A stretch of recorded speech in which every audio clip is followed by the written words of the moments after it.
The twin suns of Grenana cast a golden hue across the bustling cityscape of Thurlak, capital of the Thirth civilization.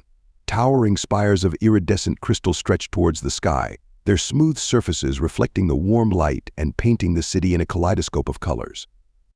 Amidst this grandeur, Jonk felt decidedly out of place.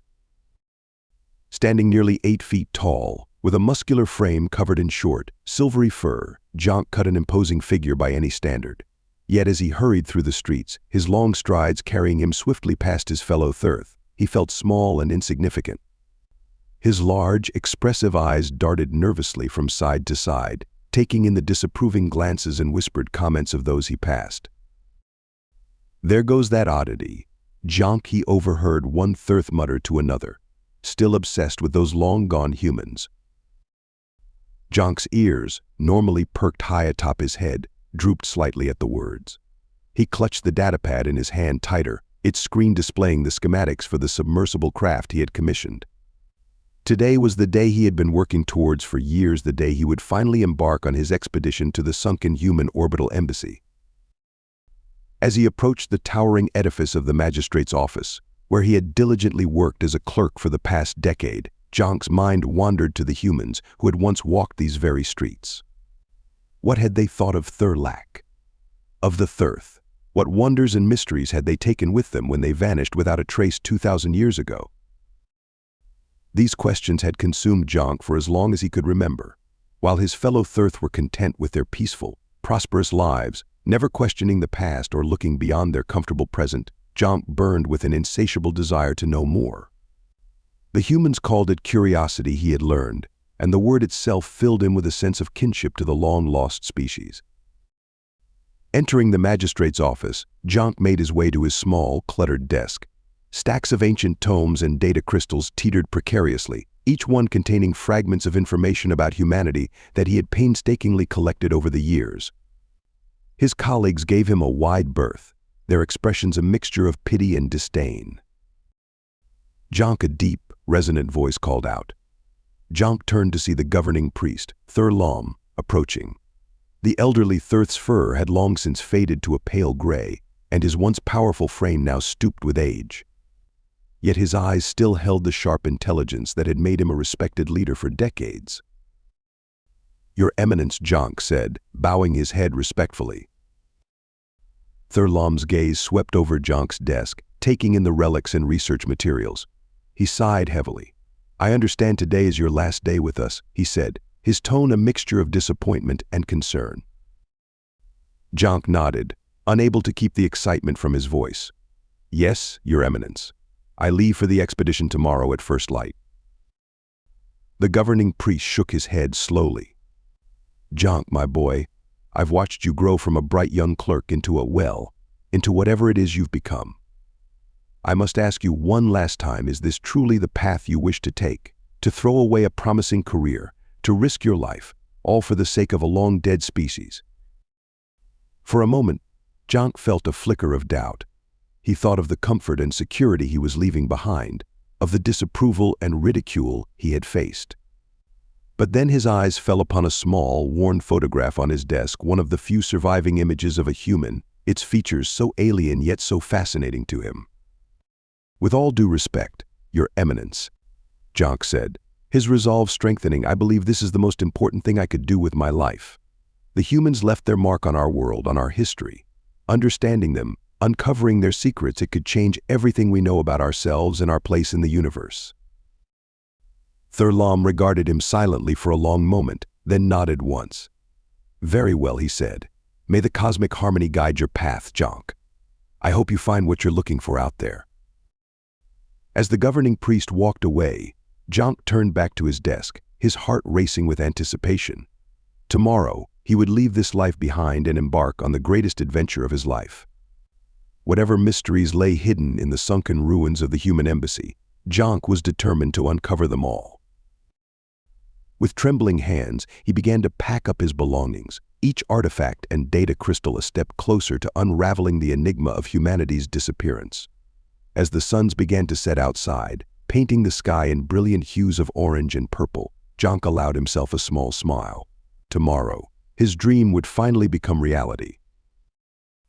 The first rays of dawn were just beginning to paint the horizon as Jonk made his way through the quiet streets of Thurlac. His footsteps echoed in the early morning stillness, each one bringing him closer to the adventure he had dreamed of for so long. Slung over his broad shoulders was a pack filled with supplies, food rations, water purifiers, and an assortment of tools he hoped might prove useful in deciphering human technology.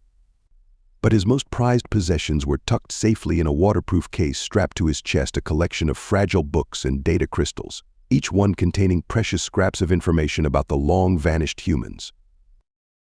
As he approached the outskirts of the city, Jonk's sensitive ears picked up a familiar scuttling sound. A smile tugged at his lips as he turned to see Frank, his pet Blurrin, racing to catch up with him. The short, lizard-like creature chirped excitedly as it clambered up Jonk's leg and settled onto his shoulder. "I thought I told you to stay home, little one," Jonk chuckled, scratching Frank's scaly head affectionately.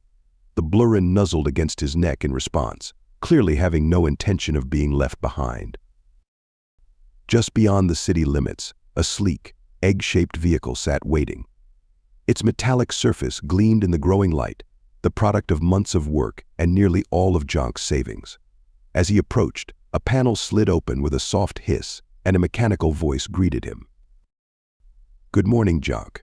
All systems are operational and ready for departure." "Good morning, Jim 44, Jonk replied, his excitement building. The droid, a custom-built assistant for this very mission, had been another significant investment. Its database was packed with all the information about human engineering and language that Jonk had been able to gather. As Jonk began loading his gear into the submersible craft, he couldn't help but feel a twinge of nervousness. This was the moment he had been working towards for years. He was about to leave behind everything he knew, everything that was safe and familiar, in pursuit of a mystery that had consumed him for as long as he could remember. "Jim 44, Jonk said, as he settled into the pilot's seat, Frank curling up in his lap. "Run a final systems check. Let's make sure we're ready for anything." As the droid's mechanical voice rattled off a list of operational status reports, Jonk's mind wandered to the legends he had heard about the human orbital embassy. It was said to have been a marvel of engineering, a shining beacon of cooperation between humanity and the Thirth. But something had gone terribly wrong. In a single catastrophic event, the station had plummeted from the sky, crashing into the sea and causing a tsunami that reshaped the coastline and claimed countless Thirth lives. What had caused the crash? What secrets lay hidden in the sunken ruins? And most importantly, what clues might it hold about the sudden disappearance of humanity? These questions had haunted Jonk for years, driving him to pore over ancient texts, to learn dead languages, and to piece together fragments of a civilization that had vanished long before he was born. Now, finally, he was on the cusp of finding answers. "All systems are go," Jonk Jim 44 reported. "We are ready for launch." Jonk took a deep breath, his hand hovering over the ignition switch. This was his last chance to turn back, to return to the comfortable, predictable life he was leaving behind. For a moment he hesitated, the weight of his decision pressing down on him. But then he thought of the humans, of their incredible achievements, their indomitable spirit, and the enduring impact they had left on the galaxy. They had valued knowledge, embraced the unknown, and pushed the boundaries of what was possible. In pursuing this mission, Jonk felt a connection to them that he had never experienced with his own people. With a determined nod, Jonk flipped the switch. The craft hummed to life, its anti-gravity generators lifting it gently off the ground. "Well, Frank," Jim 44 Jonk said, a mix of excitement and trepidation in his voice, "let's go make history." As the submersible craft rose into the air and began its journey towards the distant sea, Jonk couldn't help but feel that he was embarking on something much bigger than himself. Whatever lay ahead, danger, discovery, or disappointment, he was ready to face it, driven by an insatiable curiosity that would have made the humans proud.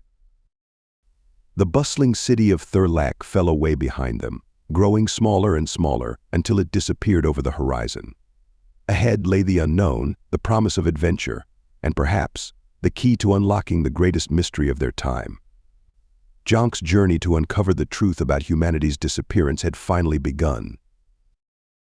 The journey to the crash site took several hours, during which Jonk's excitement and apprehension grew in equal measure. As the submersible craft glided over the lush forests and winding rivers of Grenada, he found himself lost in thought, imagining what the world must have looked like to human eyes. Jim 44 Jonk called out, breaking the comfortable silence that had settled over the cabin. "Can you review the historical data about the embassy's crash one more time?" The droid's voice crackled to life. "Certainly, Jonk. According to Thirth historical records, the human orbital embassy, known as Harmony Station, fell from orbit approximately 2,000 years ago.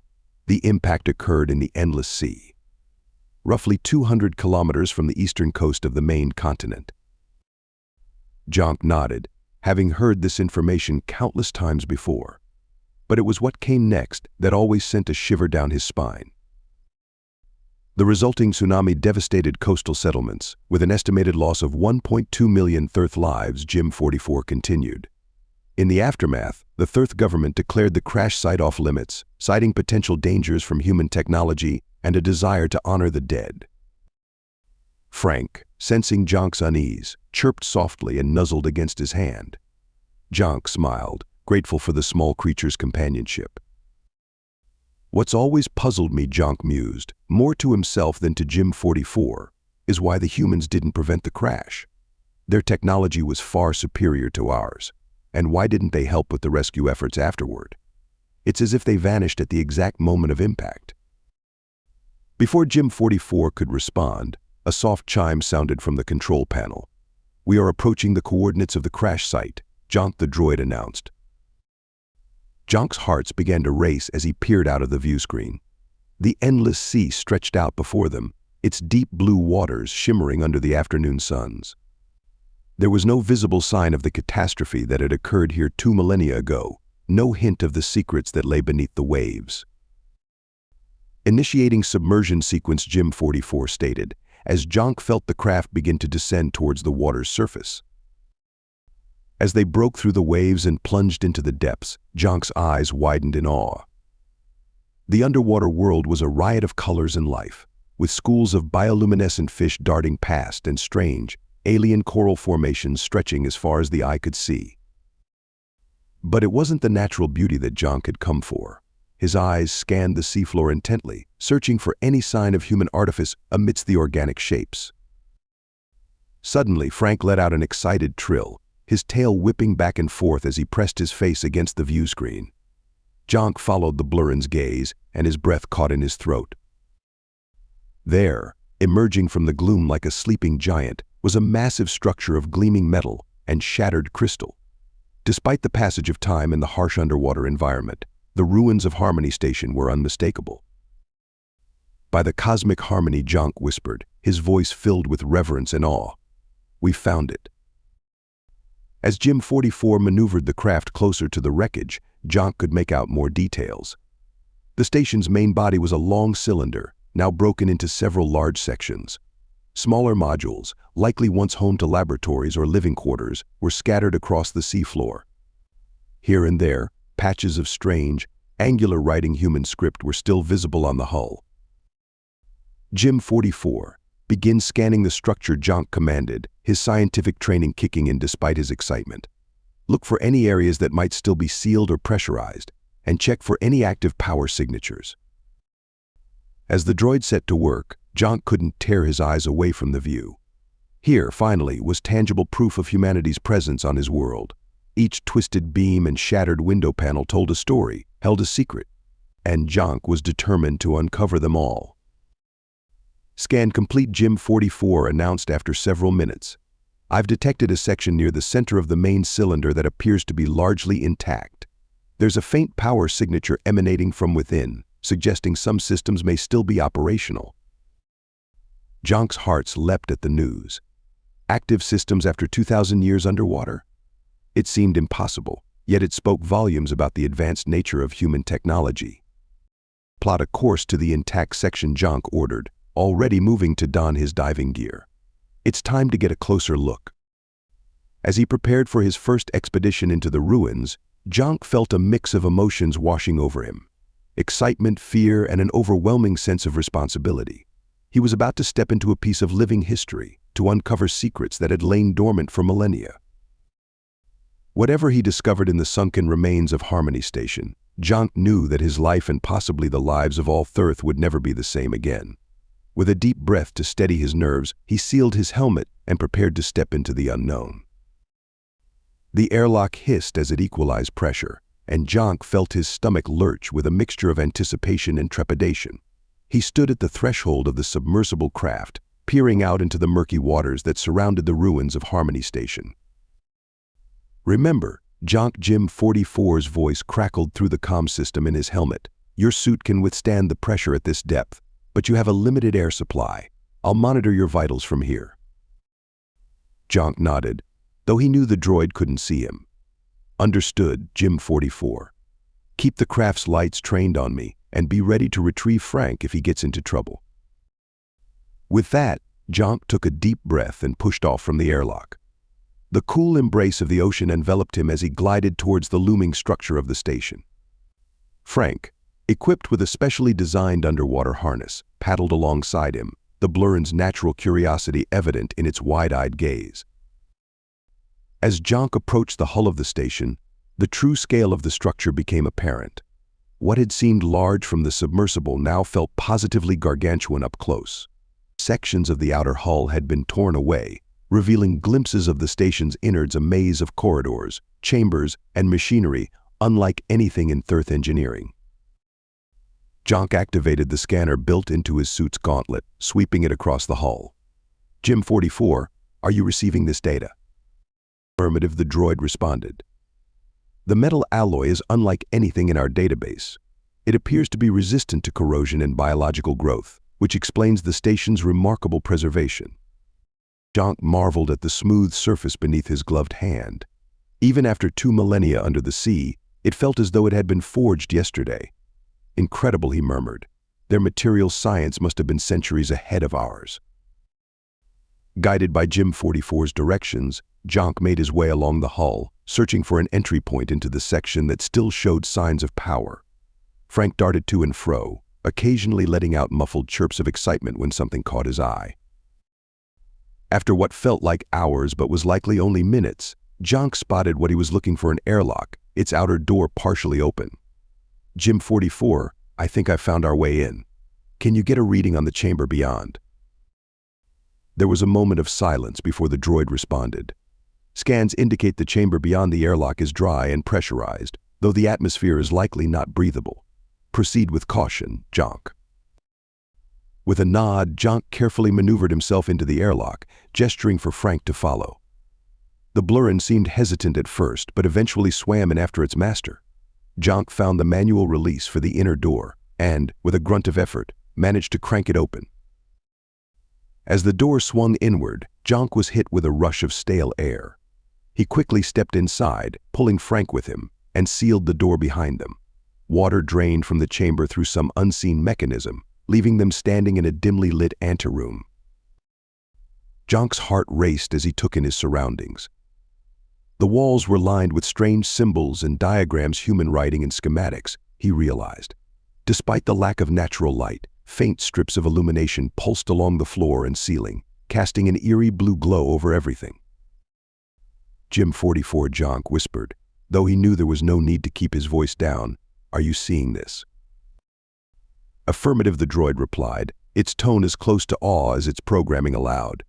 "You appear to be in some sort of engineering access tunnel. The power systems are still functioning at a minimal level, which is nothing short of miraculous given the time frame involved." Jonk nodded, his gaze fixed on a large schematic etched into one wall. It appeared to be a map of the station, or at least this section of it. He traced the lines with his finger, trying to decipher the human labels. "If I'm reading this correctly," he mused, "there should be a main control room not far from here. That might be our best bet for finding out what happened to the station, and maybe even clues about humanity's disappearance." Frank, who had been sniffing curiously at the walls, suddenly let out a sharp chirp. Jonk turned to see the Blurren pawing at a section of the floor, which seemed to be pulsing with a slightly brighter light than the rest. As Jonk approached, he noticed a small panel next to where Frank was investigating. It bore a symbol that Jonk recognized from his studies, the human word for open. With a trembling hand, Jonk reached out and pressed the panel. For a moment, nothing happened. Then, with a soft hum, a section of the floor began to retract, revealing a passage leading deeper into the station.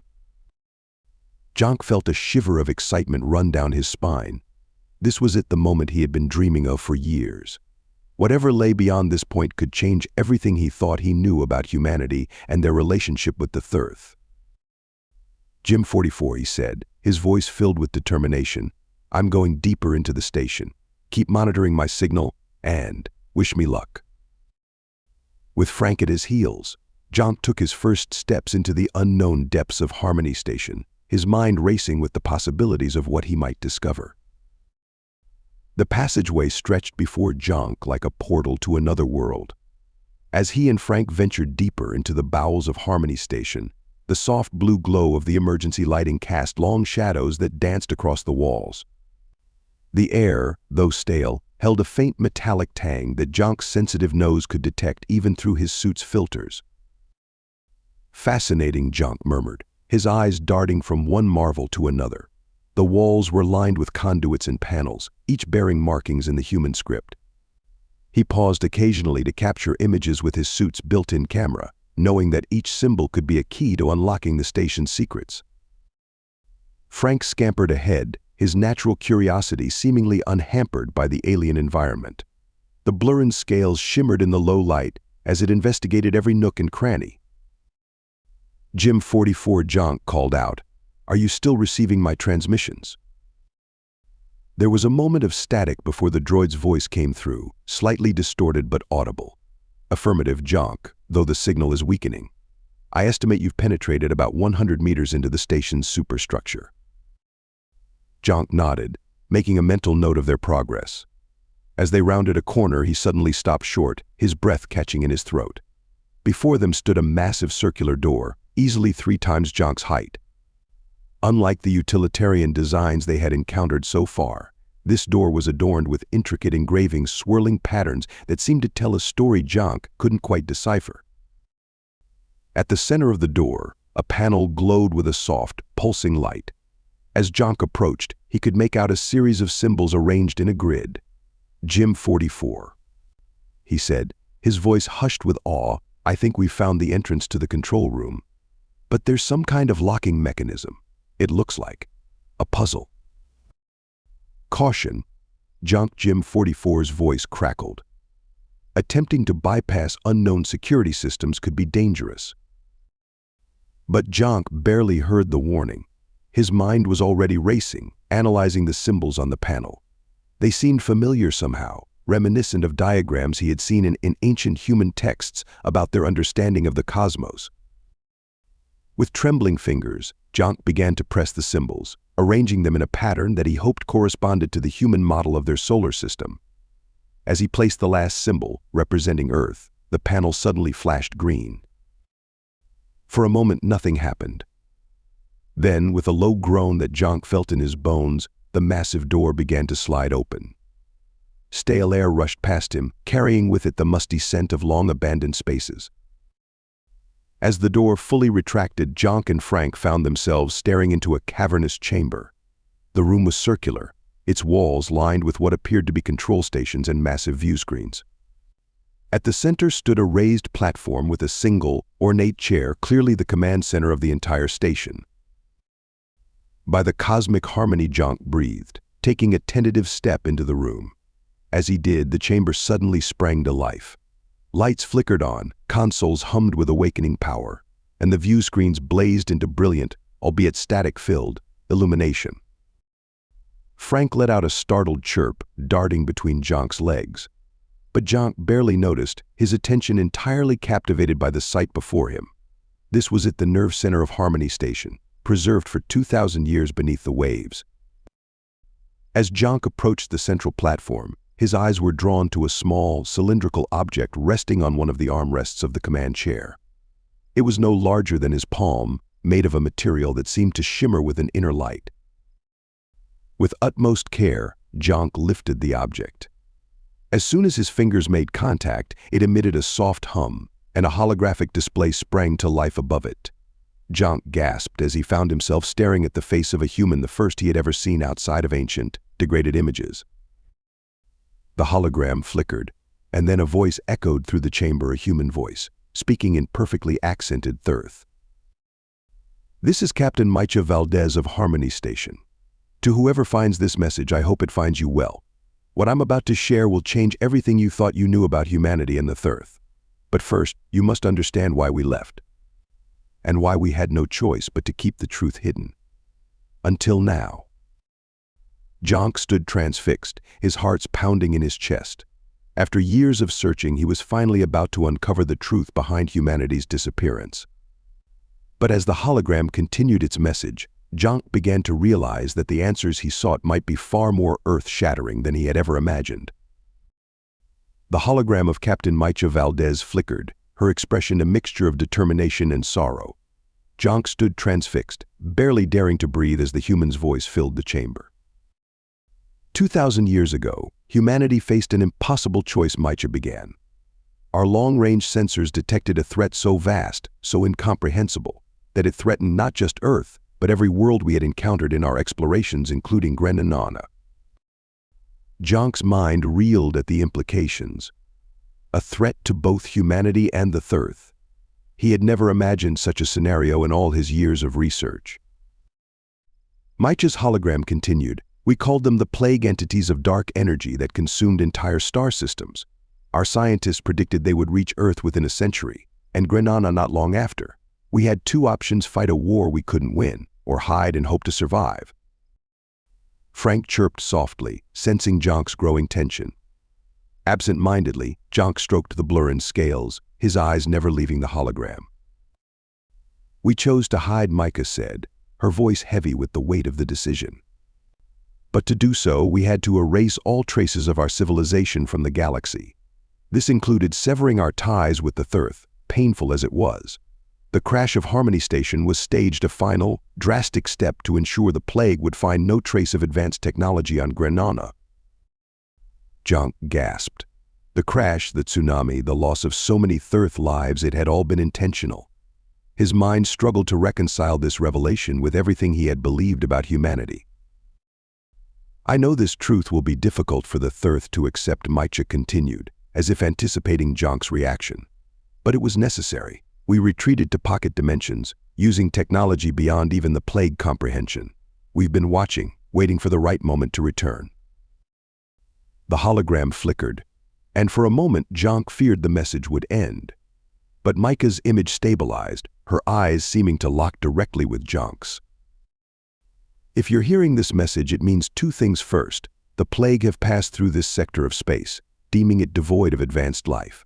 And second, humanity is preparing to emerge from hiding. We will need allies in the new galaxy we awaken to. And we hope the Thirth will stand with us once more." Jonk's heart raced. Humanity returning? The implications were staggering. The Thirth had advanced significantly in 2,000 years, but from what Maicha described, human technology was still far beyond their reach. "In this station, you'll find data cores containing our history, our technology, and our plans for the future," Maicha said. "We entrust this knowledge to you, in the hope that you'll help prepare your people for our return. The galaxy will need us united if we're to face the challenges ahead." The hologram flickered once more, and Maicha's expression softened. "To whoever finds this, thank you. Your curiosity and determination have bridged the gap between our civilizations once again. The future of both our peoples now rests in your hands." With those final words, the hologram faded, leaving Jonk standing in stunned silence. Frank nudged his leg, chirping questioningly, but Jonk barely noticed. His mind was a whirl with the enormity of what he had just learned. Humanity hadn't abandoned the Thirth, they had sacrificed everything to protect them. And now, after 2 millennia, they were coming back. "Jim 44," Jonk called out, his voice shaky. Did you receive all that?" "Affirmative," Jonk the droid replied, its usual neutral tone tinged with what sounded almost like awe. "All data has been recorded and stored. Might I suggest we begin downloading the information from the station's data cores?" Jonk nodded, though he knew Jim 44 couldn't see him. "Yes, absolutely. We need to gather everything we can. But Jim, how do we even begin to share this with the rest of the Earth? This changes everything we thought we knew about our history, our place in the galaxy. As if in response to his words, a panel on one of the nearby consoles slid open, revealing a small, glowing crystal clearly of human design. It appears the station is offering us a data storage device, Jim 44 observed. Perhaps this is meant to help convey the information to the Earth leadership. With trembling hands, Jonk reached for the crystal. As his fingers closed around it, he felt the weight of responsibility settling on his shoulders. He had sought the truth about humanity's disappearance for years, but never in his wildest dreams had he imagined a truth like this.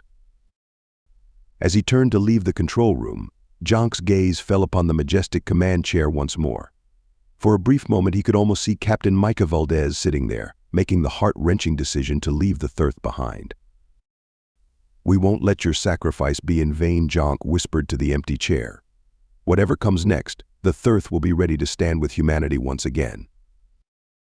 With Frank at his heels and the precious crystal clutched tightly in his hand, Jonk began the journey back to his submersible. The truth he carried would shake the foundations of Earth society, but it would also open the door to a future brighter than any of them could have imagined. As he walked, Jonk couldn't help but wonder when humanity returned, what wonders and what dangers would they bring with them? Jonk's mind raced as he made his way back through the winding corridors of Harmony Station, the weight of the knowledge he now carried feeling heavier than any physical burden. Frank scampered alongside him, occasionally chirping, as if sensing his master's tumultuous emotions. "Jim 44," Jonk called out, his voice echoing in the empty hallways. "Prepare the submersible for immediate departure. We need to return to Thurlac as soon as possible." "Understood." Jonk the droid's voice crackled through the comm. "May I inquire about the urgency?" Jonk paused, leaning against a wall to catch his breath. The enormity of what he had discovered threatened to overwhelm him. "Jim, what we've learned here, it changes everything. The plague, humanity's disappearance, even the crash of this very station, it's all connected. And humanity, they're coming back." As they approached the airlock where they had entered, Jonk's gaze fell upon the intricate engravings on the walls, symbols he now recognized as a visual history of human-Earth relations. He felt a pang of sadness, realizing how much had been lost when humanity went into hiding. With practiced movements, Jonk and Frank made their way through the airlock and back into the open sea. As they swam towards the waiting submersible, Jonk took one last look at the massive form of Harmony Station. In the soft glow of the craft's lights, he could almost imagine it as it once was a shining beacon of cooperation between two species. Once safely inside the submersible, Jonk carefully placed the crystal containing humanity's message and data in a secure compartment. As Jim 44 began the ascent to the surface, Jonk found himself lost in thought. "Jim," he said softly, "how do you think the Earth will react to this news? Learning that humanity didn't abandon us, but sacrificed everything to protect us from the plague." There was a moment of silence before the droid responded. "Based on my understanding of Earth psychology and societal norms, I predict a range of reactions. Some may feel gratitude and a renewed sense of connection to humanity. Others might feel betrayed by the deception, even if it was for their protection. The revelation of the plague's existence may also cause significant distress." Jonk nodded, having come to similar conclusions. "And what about humanity's return? How will our people handle the reemergence of a species so technologically advanced?" "That is more difficult to predict," Jim 44 admitted. "It will likely depend on how the information is presented and how our leaders choose to prepare for their arrival." As the submersible broke the surface of the endless sea, Jonk gazed up at the star-filled sky. Somewhere out there, humanity was preparing to return from their self-imposed exile. Would they find the Earth worthy allies? Had the sacrifice they made 2,000 years ago been worth it?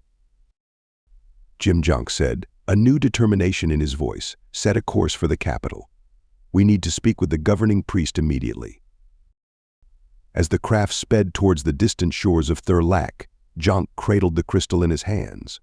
Within this small object lay the truth about humanity's disappearance, the existence of the plague, and the promise of a reunion millennia in the making. Frank curled up in Jonk's lap, sensing his master's need for comfort. Absent-mindedly stroking the blur in scales, Jonk's mind wandered to the future. How would the Thirth prepare for humanity's return? What challenges would they face together? And what of the plague? Was it truly gone, or merely waiting in the dark spaces between stars? As the first rays of dawn broke over the horizon, Jonk steeled himself for the task ahead. He had sought the truth about humanity's disappearance for years, driven by an insatiable curiosity. Now, he found himself the bearer of a truth far greater and more complex than he could have ever imagined. Whatever the future held, Jonk knew that the relationship between humanity and the Thirth was about to enter a new chapter. And he, a once ridiculed clerk with an obsession for human history, would play a pivotal role in shaping that future. The submersible sped on towards Thurlac, carrying with it the key to unlocking a new era for both species. As the shoreline came into view, Jonk whispered a quiet promise to the long-gone Captain Maicha Valdez and to the humans preparing to return. "We'll be ready. Whatever comes next, humanity and the Thirth will face it together." Thank you so much for listening to this story. I hope you loved it. Please remember to subscribe if you did like it so you can see more videos like this. And please give us a like and a comment too. I'll see you in the next one.